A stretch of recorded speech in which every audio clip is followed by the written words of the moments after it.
রানাঘাটে bike rally Trinamool প্রার্থীর। তীব্র গরমে সকলের প্রাণ ওষ্ঠাগত, তবুও ভোট প্রচারে ব্যস্ত বিভিন্ন রাজনৈতিক দলের প্রার্থীরা। এদিকে হাতে গোনে আর কয়েকদিন বাকি নদিয়ার লোকসভা নির্বাচনের।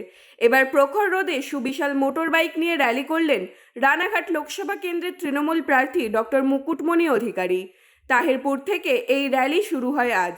এই র্যালিতে উপস্থিত ছিলেন বীরনগর পুরসভা চেয়ারম্যান পার্থ চ্যাটার্জি। সেই সঙ্গে ছিলেন তৃণমূল এবং বিভিন্ন শাখা সংগঠনের স্থানীয় ও জেলা নেতৃত্ব সহ মতুয়া সম্প্রদায়ের মানুষজন। বীরনগর শহর মণ্ডলের বিভিন্ন জায়গায়, শহরের বিভিন্ন জায়গায় আমরা ঘুরছি। এই ওয়ার্ডগুলো আমরা অন্তত 5টা ওয়ার্ড এতক্ষণে ঘুরেছি এবং সাধারণ মানুষের আশীর্বাদ, ভালোবাসা, শ্রেয়াশিস গ্রহণ করছি। আজকে তাহিরপুর থেকেই মানে অন্য দু প্রার্থীও শুরু করেছে। অলকেশদা গাছ লাগিয়ে বলছে তৃণমূল নাকি গাছ ধ্বংস করেছে, ওরাই নাকি সেই সময় লাগিয়েছিল। কি বলবেন? দেখুন, অলকেশদা কি বলেছেন তার পার্সোনাল বিষয়, কিন্তু একথা বলতেই চাই যে তাদের কথা খুব একটা যুক্তিবাদ এখন নেই। পরিবেশের বিষয়ে এই রাজ্য সরকারের ভূমিকা বিভিন্ন। দেখুন, আমি নিজে এই বছরে প্রায় 2000-এর কাছে বৃক্ষরোপণ করিয়েছি এবং করেছি। সুতরাং কেউ হঠাৎ করে আকাশ থেকে নেমে